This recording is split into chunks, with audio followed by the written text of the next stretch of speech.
Hey there, tattoo lovers! Ready to express yourself with some stunning semi-permanent tattoos? Let's get started! First things first, make sure the area where you want to apply your tattoo is clean and dry. If you need to, you can trim your tattoo with scissors to get the perfect fit.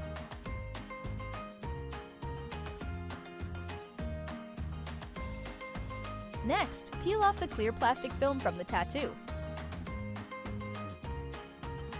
Now, place the tattoo face down on your skin. Remember, the faded design should be facing down and logo is up.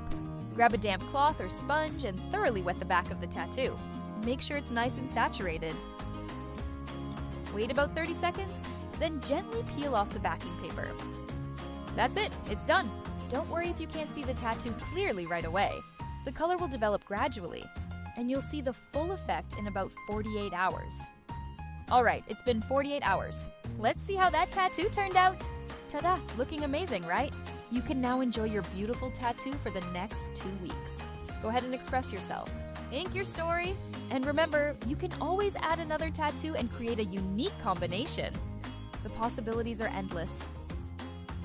Have fun with tattoo and show the world your style. Thank you!